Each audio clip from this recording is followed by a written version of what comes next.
Bonjour les amis, heureux de vous revoir. Je vais vous présenter aujourd'hui dans cette vidéo un nouveau graveur, c'est l'Algo Laser Alpha MK2 avec le Smart Enclosure. Qu'on va voir dans cette vidéo, on va faire comme d'habitude, on va faire un petit déballage, on va faire le montage. On va regarder d'un peu plus près la machine, ce qu'elle nous propose. Ensuite, on ira faire un petit tour sur l'iBurn pour voir comment configurer cette machine et on fera quelques tests. Dans un premier temps, je vous propose de regarder le déballage et le montage et tout ça en timelapse. Allez, à tout de suite.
Alors, on se retrouve à la fin du déballage et du montage, comme vous avez pu voir.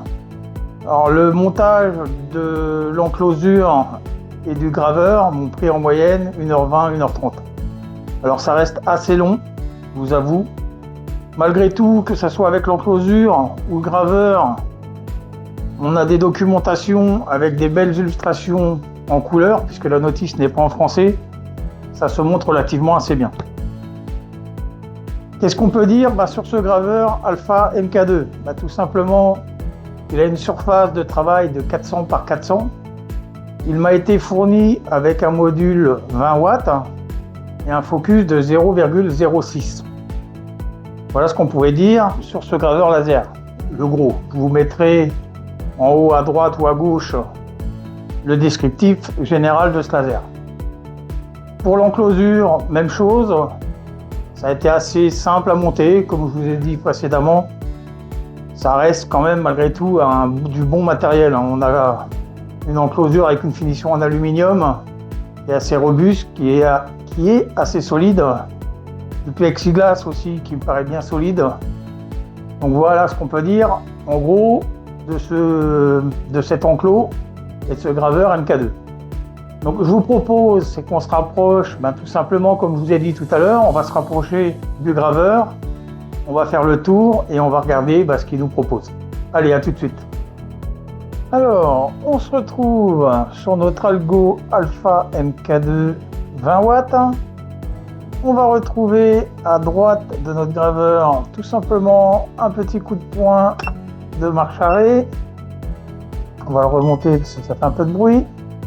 On va retrouver une clé de sécurité, ce qui peut être pratique quand vous avez des enfants. Vous tournez la clé, vous enlevez la clé, le graveur devient inactif, plus personne ne peut s'en servir.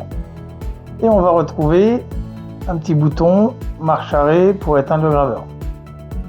On va aller un tout petit peu plus sur notre gauche.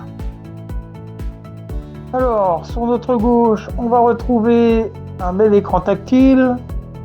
Sur cet écran tactile, on va y retrouver plusieurs icônes, dont l'icône paramètres.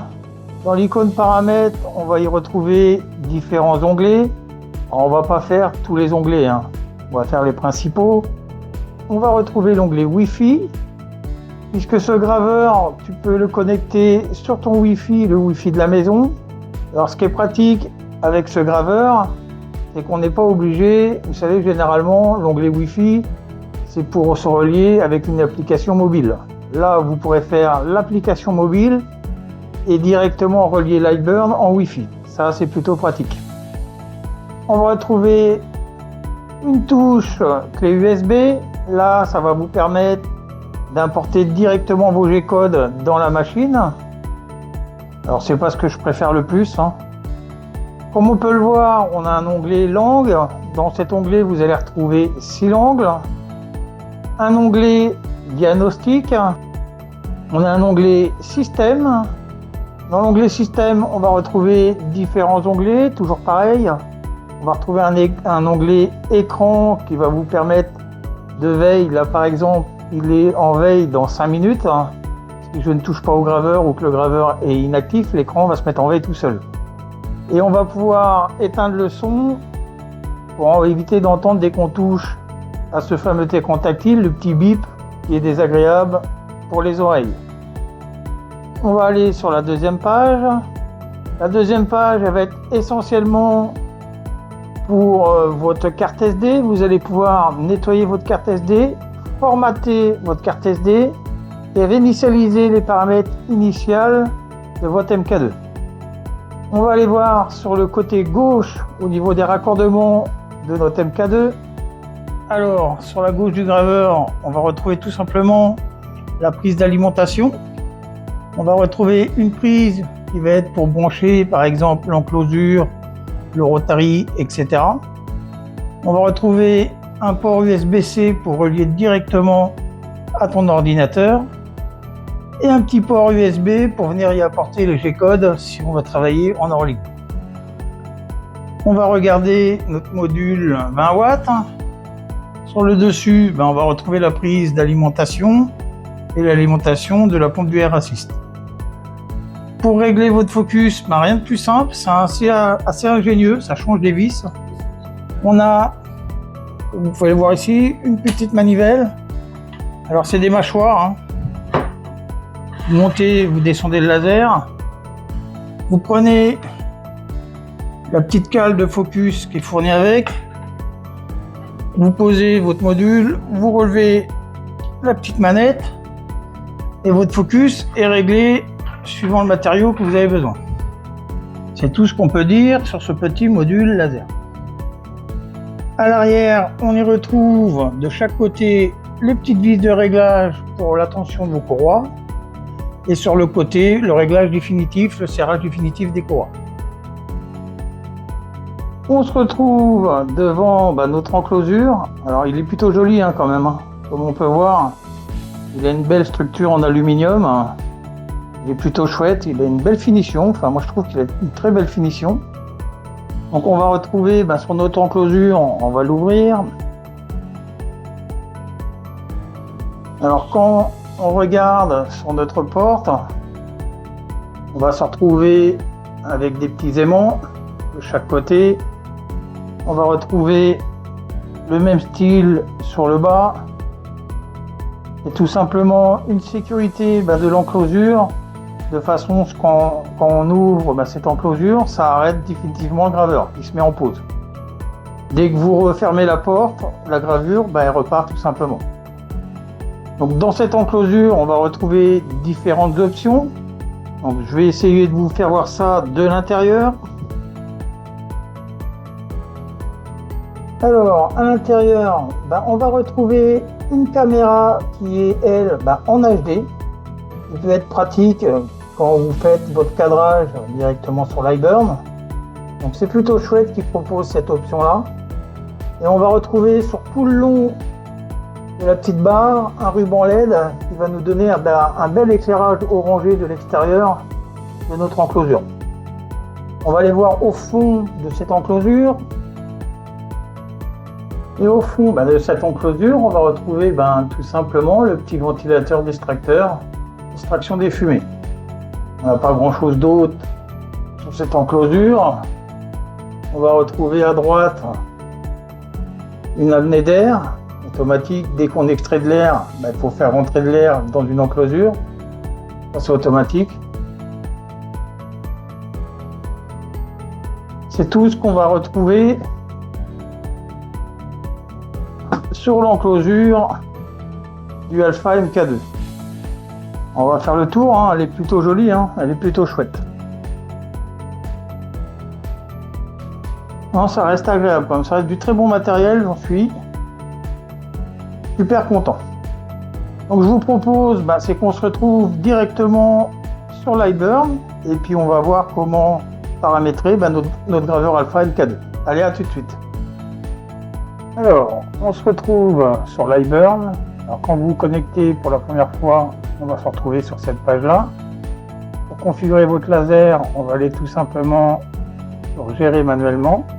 On va rechercher GRBL, on va faire Next. Là, on va faire Next. On va lui donner un petit nom. Donc nous, ça va être Algo Laser MK2.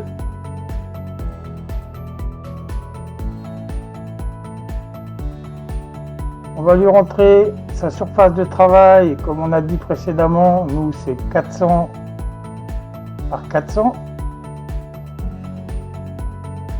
Faire Next. Voulez-vous autoriser l'autoguidage au démarrage? On va faire oui, donc Next. Next. Et on finit par OK. On va régler deux paramètres à contrôler. Donc on va aller sur Paramètres généraux. Et on va vérifier qu'on soit bien en millimètres minute et pas en millimètres seconde. Donc on clique. Là, on contrôle. Donc on est bien en millimètres minute. Donc là, on fait OK et on peut quitter. Alors, il nous reste un paramètre à contrôler. On va aller dans les paramètres périphériques. On clique dessus. À ce niveau-là, on va aller activer deux cases. Donc, activer le bouton de déclenchement et activer le laser lors du cadrage. Donc, on les active et on met 2%. On fait OK. À ce niveau, on a fini de régler notre laser. Je vais faire quelques gravures test et puis nous, on se rejoint après le timelapse.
Alors, on se retrouve après ces petits tests que j'ai pu réaliser avec l'Algo Alpha MK2. Alors, ce que je peux dire de ce graveur, je suis plus qu'épaté. Il m'a fait des gravures qui sont franchement nickel. Toutes les gravures que je vais vous faire voir, je les ai fait avec des paramètres d'usine, des paramètres d'origine. Je n'ai pas cherché à modifier plus que ça. Donc, vous avez pu voir dans le timelapse, j'ai fait du carrelage. Alors, j'ai fait différents carrelages que vous n'avez pas vu dans les timelapse, on ne va pas tout faire voir. Donc je vais vous faire voir le premier carrelage que j'ai réalisé. Alors c'est un carrelage blanc qui a été peint en noir. Alors tous ces carreaux et tout ce que je vais vous faire voir a été réalisé directement sur l'iBurn. Donc le résultat est plutôt pas mal, hein. J'en ai fait un deuxième et tout aussi bien. Toujours la même chose. Alors pour le carrelage, ça sort plus qu'épaté de ce petit graveur. Comme vous avez pu voir dans le timelapse, j'ai fait une ardoise. Pareil, mon petit écureuil, toujours avec des paramètres de base. Alors mon petit écureuil, vous allez le voir. Alors, je suis désolé pour les reflets. Même pour ma première gravure ardoise avec ce laser, franchement, le résultat est plutôt pas mal. J'en suis plus que satisfait, on va dire. Donc vous avez pu voir aussi dans les timelapses que j'ai fait des toiles. Alors j'en ai fait une et j'ai fait des tests pour voir ce que ça donne. Donc je vais vous faire voir la toile que j'ai fait. Alors la toile que j'ai fait, elle demanderait à être améliorée, à avoir un peu plus de puissance. Parce qu'on est un petit peu sombre. Mais le résultat est franchement plus que satisfaisant. C'est joli, tout simplement, il n'y a rien à dire. Je vais vous faire voir une deuxième toile. Dans la deuxième toile, j'ai fait plusieurs tests. C'est pareil, hein. Il n'y a rien à dire. Comme on voit la petite photo du dessus, je vais augmenter la puissance par rapport à la toile précédente. Et la qualité, il n'y a pas photo, elle est 2 fois plus belle. Voilà. Alors j'ai fait aussi, pareil, que vous avez pu voir dans le timelapse, j'ai fait de la gravure sur bois. Alors moi je suis pas fan du bois, je déteste les gravures sur bois, je trouve ça super moche. Mais le résultat est plutôt pas mal quand même, pour une gravure sur bois. Alors le petit chien, on dirait quelqu'un que je connais, on dirait Dub. Il a la même tête. On voit des petits défauts sur le bois, mais ça, c'est fait aux veines du bois, hein, on peut rien y faire. Il faudrait changer de bois pour éviter ça. Le résultat, je suis pas déçu, c'est vraiment bien. Alors on a pu voir que j'ai fait une coupe. Alors j'ai fait un multicouche. Le multicouche, c'est, vous savez, c'est ce qu'on met à la porte de chez soi pour venir accrocher les clés. Un porte-clés, on va appeler ça. Alors pas un porte-clés pour mettre dans la poche, hein. Alors, vous voyez le résultat. Le petit résultat du porte-clés, ça a été peint à la main, c'est du multicouche. Non, c'est plutôt joli. Franchement, j'en suis vachement content. Qu'est-ce que je peux dire de ce graveur Alpha MK2? Alors le graveur en lui-même, j'ai pas grand-chose à dire. C'est franchement un graveur qui marche bien, il a une belle surface de gravure. Le 20 watts, je trouve que c'est un très bon compromis entre la gravure et la coupe. Après pour l'enclosure marche super bien. Alors par rapport à la taille du graveur, la taille je la trouve vachement grande. Et à la limite, vous pourrez mettre un autre graveur qu'un Alpha MK2 dedans, un graveur un peu plus grand. Sinon, il n'y a vraiment pas grand chose à dire sur ce graveur avec enclosure, surtout pour le prix. Voilà ce qu'on pouvait dire sur le sur le Algo Alpha MK2. Maintenant, si vous avez aimé cette vidéo, ce que j'espère, soutenez-moi, mettez un petit pouce, hein, abonnez-vous, et puis moi je vous dis à la prochaine, et puis bye bye.